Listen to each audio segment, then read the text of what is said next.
So, hello, I'm Fraser, and yes, as was mentioned, I work at Red Hat. I'm an identity management engineer there, and I work on FreeIPA, which is an identity management solution that I'll actually be demoing some of the features of today. And I also work on the dog tag public key infrastructure for signing certificates and smart card tokens and all of that goodness.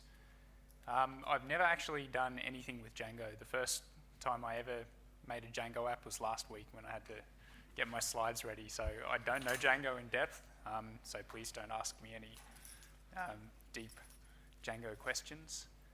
And but I am a Python developer. My work is mainly Python and Java for dog tag. Python is FreeIPA. And I also write a lot of Haskell at home. So the 30,000 foot view. Don't build your apps as identity silos. This creates if you avoid doing this and you can use identity stores elsewhere, you create a better experience for users and almost invariably a better experience for administrators as well. Python social auth and all auth are solving this for the open web. So if you want to use Google Plus or authenticate with GitHub or whatever, these provide nice solutions for doing that if your application is kind of meant for public consumption on the open web. But of course, not all applications are made for the open web. And of course, there are many applications that organizations might want to deploy or individuals might want to deploy for public consumption on the web or inside organizations. So whether you are building kind of custom or bespoke applications for organizations to run inside their firewalls for their employees and affiliates, or whether you're just building a Django application for anyone out there to use, this is a concern that you should be thinking about. So what is identity management? Well, identity management stores all of the user, group, host, policy, access policy information for an organization or a collection of organizations.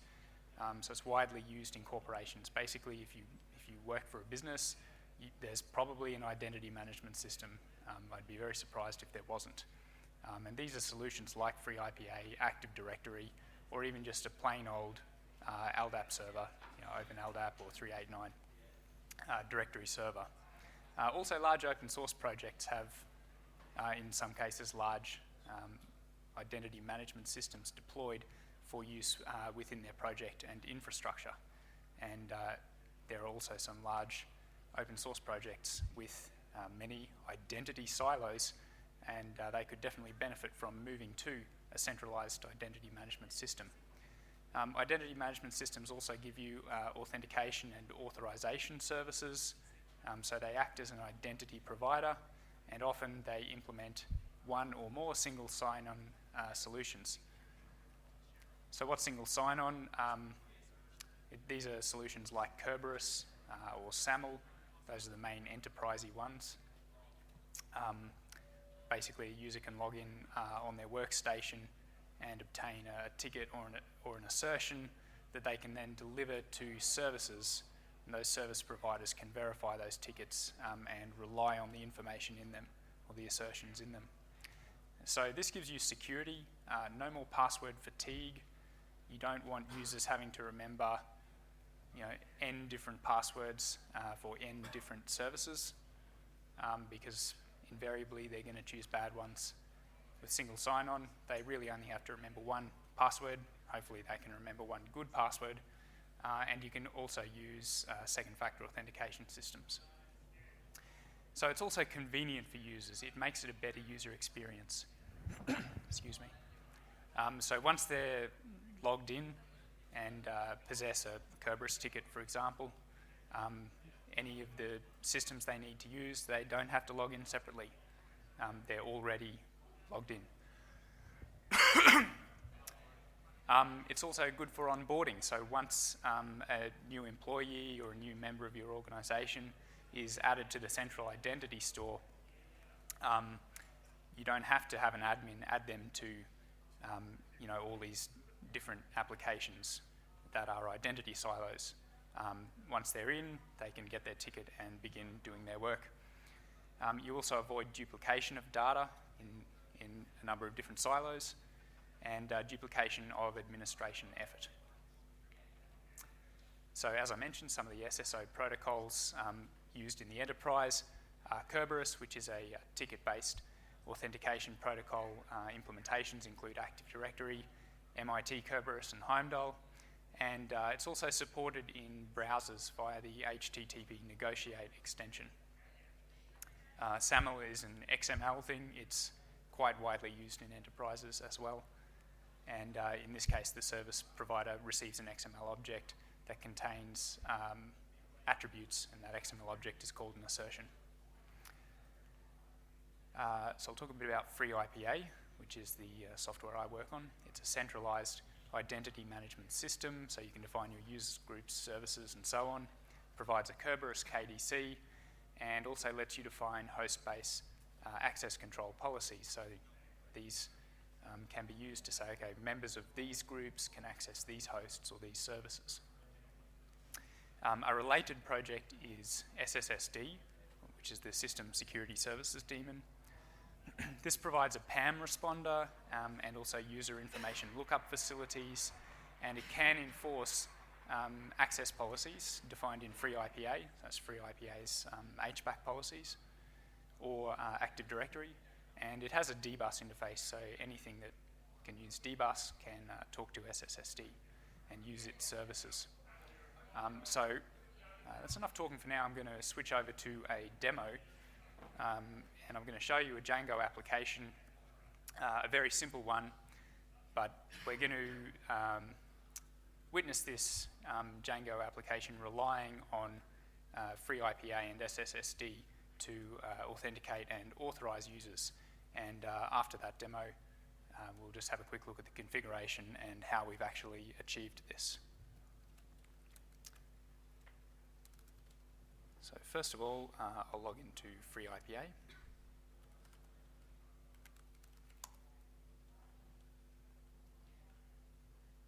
And we'll add a new user, so we're going to onboard, or what's a nice name?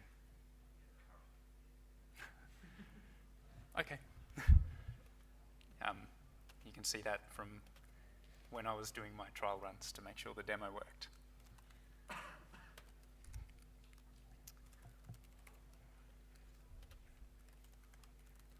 So I'll just... no, the password is for me to test. So now you all know my passwords. Right, and now I'll switch over to an IPA enrolled workstation. And here I will kinit to acquire a Kerberos ticket granting ticket as Carol. And the first time you log in, you have to enter a new password. And now if I do a klist, you can see that we've acquired the ticket granting ticket. So this can then be used to acquire tickets for individual services. This is the Django application that I'm going to demonstrate. Now you can see that the user is not logged in, or no user is logged in. And if we flip over to this application's admin interface, we can see that there's no user Carol defined at all. So now if I go to log in, okay, that didn't work, and I know why. I just need to flip back to, where are you? There we go. Okay, that didn't work because the host-based access control policy is kicked in. So there's an access policy that says that only members of a particular group are allowed to, or are authorized to access the Django service. So if I go to Carol's groups, there's a command line that you can do all of this through as well, which I actually prefer don't know my way around the web UI that well. Okay, user groups. So we want to add some groups. We're going to add Carol to the Django group, and she's in the help desk department, so we'll add her to that group as well. Good, we'll add those groups. Okay. Whoops. So let's try that again. Okay, now we're logged in as Carol, and we can see just on this table of who the users are when they were last logged in. We've just logged in. That's out by 10 hours because UTC plus 10. Right, and if we flip back over to the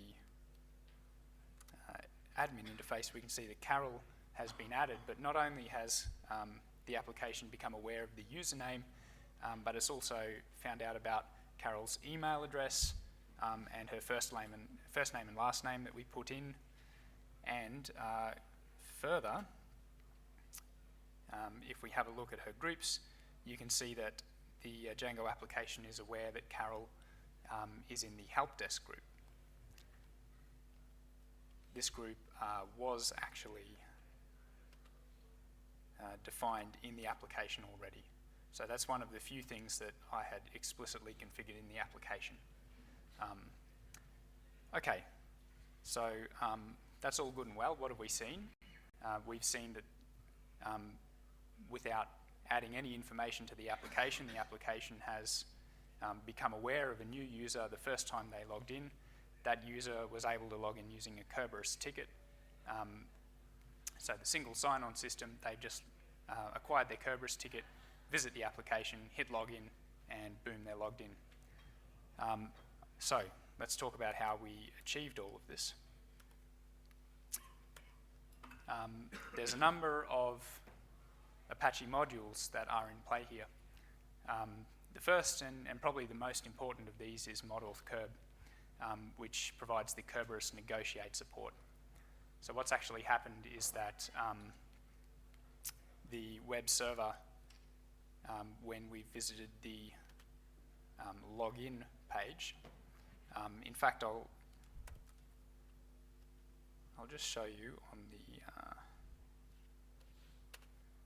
the network console here.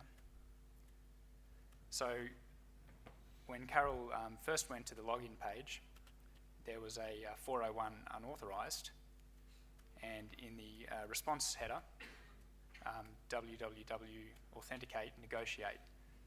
So the first time the user hits the page, it says, no, sorry, go away, but I'm willing to do a Kerberos negotiate with you. So then on the subsequent request, just re-requesting the same resource, but including a, there should be, I need to enable persistent logs, or are they, oh no, they're enabled. 302, here it is, right. So on the second request, re-requesting the same resource, but with the Kerberos service ticket conveyed in the authorization header. This time the authorization was passed by Apache, and some information about what was in that service ticket was then conveyed to the application through WSGI environment variables.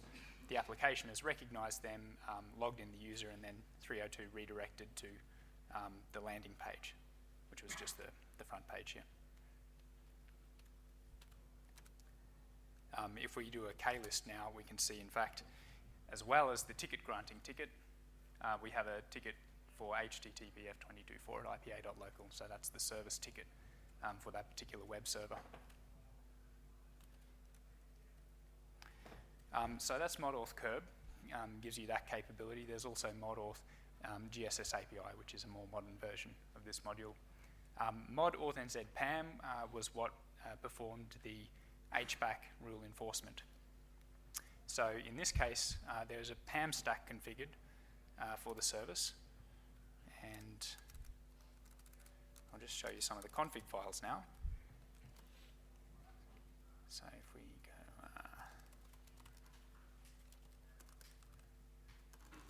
let's see.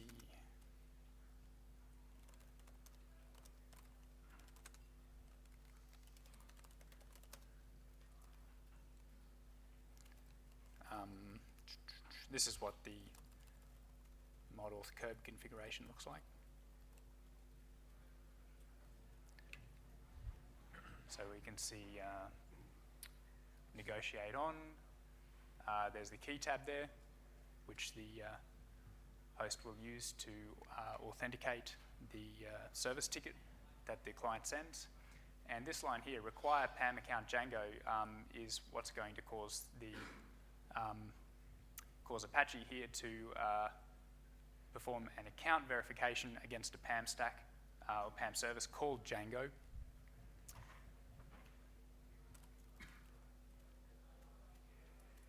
And if we have a look at cat etc pam.d Django, yes, we can see this line here, account required PAM SSS. So what's happening here is that Apache is calling into the PAM stack to say, hey, is this user, Carol, who is at this point authenticated via mod auth curb, is she permitted to access or to use the Django service? And the service name is just the name of the file here.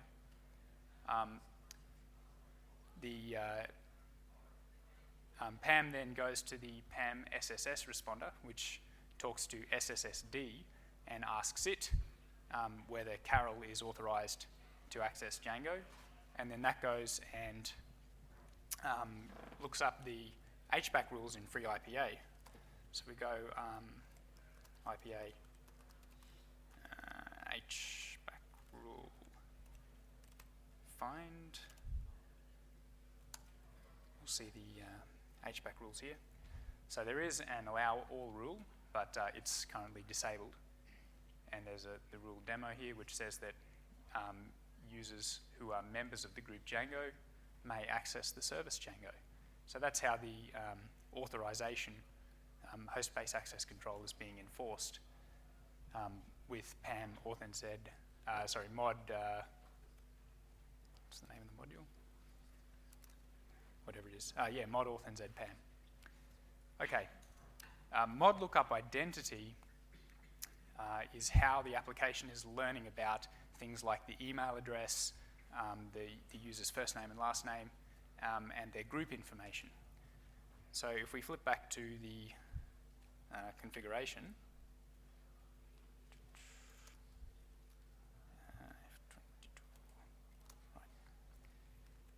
we can see the lookup identity module configuration here. So it's activating on particular locations, including /login. And this here basically says for a particular user object that it can retrieve via SSSD, and then SSSD looks it up in the FreeIPA LDAP tree. So we say, please map the email attribute to this variable in the request environment, remote user email. Map the first name to remote user first name and so on. For group, it's an iterator, so it says for each group, this is going to create remote user group _1, IPA users, remote user group _2, Django. And there's also remote user group _n, which contains the number of groups that have been populated into the environment. So you can then just do a, for range, actually they start from 1, so it'd be for range 1 to n+1, and then look up all of the groups. So that's how the application is learning about that information. Where are we? Right, and finally, I haven't demonstrated this, but mod intercept form submit is used in the event that the user can't use SSO for whatever reason. They can't obtain a Kerberos ticket. Maybe there's a communication problem between their workstation and the Kerberos key distribution center. then you can defer to using a normal login form. And if there's, I'll show you the config for this as well, because that'll probably help make it clearer. Right, so it uses the code provided in mod auth-nz PAM to actually do its work. But if there's a post, it looks for these named fields that you tell it here. So in this case, username and password. It looks for those fields in a post request. If it finds them, then mod intercept form submit will go and attempt to perform the authentication on the user's behalf against the authentication server. So this is just a way where you can, even with your regular login form, just use mod intercept form submit and begin using a central identity store and the authorization service it provides, rather than storing the username and password in your own database.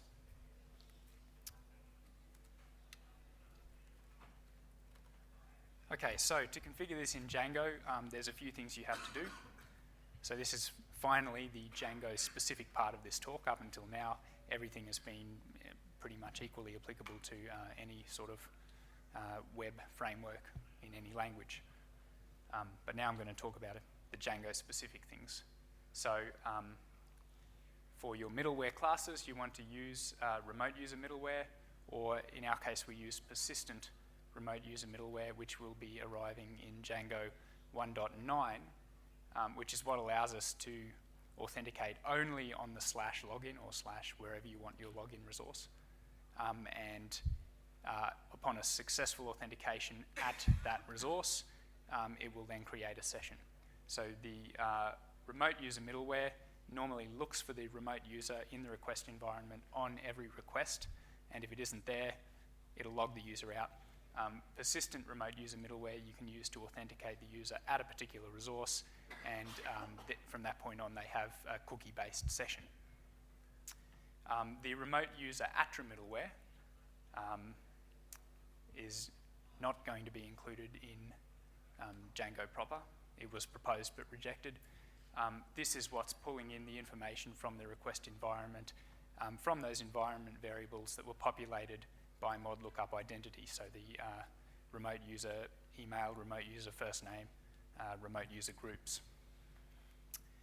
For the authentication backends, you need to use remote user backend and then model backend at the end. Remote user backend will, as you saw, create the user object in the database tables for Django.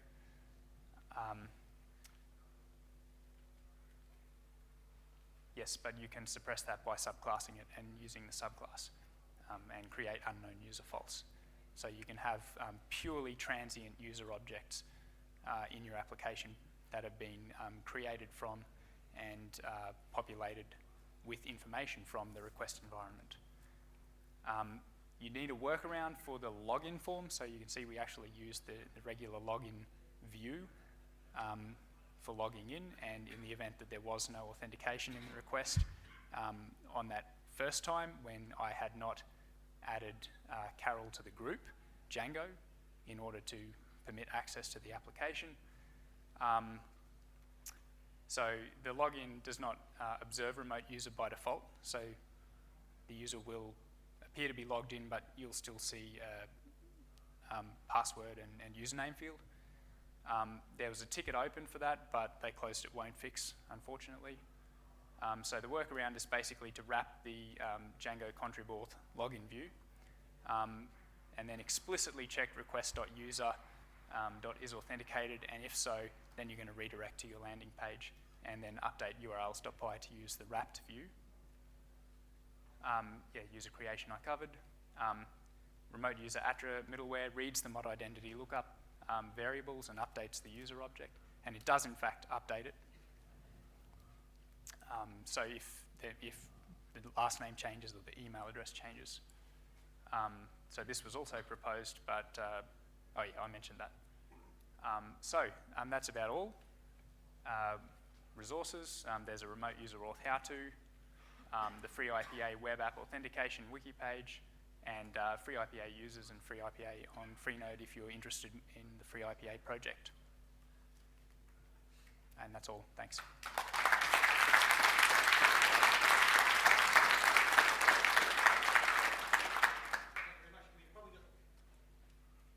Thank you very much. We've probably got time for one or two quick questions if someone wants to run up. Yep. Probably not all four. You were talking to Kerberos. Is there similar stuff as SAML? Is it harder, easier? What are the advantages? Yep, it's about the same. The module you would use is mod auth malon. Similarly, it will pull information out of those SAML assertions and populate the environment, and it's quite configurable. You know, you're going to tell it what you want the environment variables to be, where you want them to pull the information from in the assertion, and so on. So it's quite similar. You can also use client TLS certificates and populate remote user, and then use mod lookup identity to pull in information about a user that has been authenticated via a TLS certificate, and so on. Hi. Sorry to be a pain. So why go with the Apache module for this rather than using, say, Django auth LDAP, which is quite capable of looking up users and pairing them together and giving you those persistent user classes in a much more flexible manner that isn't as intrusive with the Apache config and a little bit simpler. Plus, it also gives you that inherent fallback if negotiate auth fails direct to your LDAP servers anyway. So why use the method you used over something like Django auth LDAP in combination with mod auth curb? Yep. No, that's a good question. The benefit of doing it this way is if you have other applications written in other languages or frameworks, then you need to make, the small changes like you saw. There were only a handful of changes that we needed to make in Django or the middlewares, and most of them were workarounds. So you're going to be presumably having a similarly small amount of work to adapt applications written for other frameworks or written in other languages to use the authentication front ends provided in Apache. On the other hand, if you're purely concerned with writing Django applications, and for you in that context, it's better to be able to say, hey, you can just put this on Nginx, on Apache, on anything, and it will do all the work for you, than using middleware or module written in Python for Django makes more sense. So those are the two different approaches. Like everything, there's trade-offs, but for us on the identity team, we definitely want to promote doing it this way. No, thanks. Can I use Nginx instead of Apache and have a similar setup? There was an intern working on similar modules as what you saw here for Nginx. I believe the project was successful, but I am not acutely aware of exactly what's been done and how far along it is and how easy it is to use. But I'd encourage you, if you're interested, to follow up with me or with the FreeIPA team, and hopefully we can get a good answer to your question that way.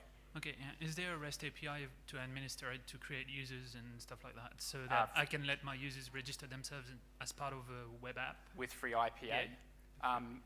There is an XML RPC API, and one of the developers has recently been working on a community portal project, which is not going to be part of FreeIPA, but which is designed to be easily integrated, which will allow people coming in from the public to sign up and be entered into a FreeIPA database. Okay, thanks. Thank you for the talk. With public terminals like a browser at a internet kiosk sort of thing, one would assume that you would probably want to use one-time passwords or some other authentication factor. The other thing is that you'd probably also want to log out. And my understanding of the Apache login at the HTTP level is it was actually quite difficult to enforce a logout. How does that work?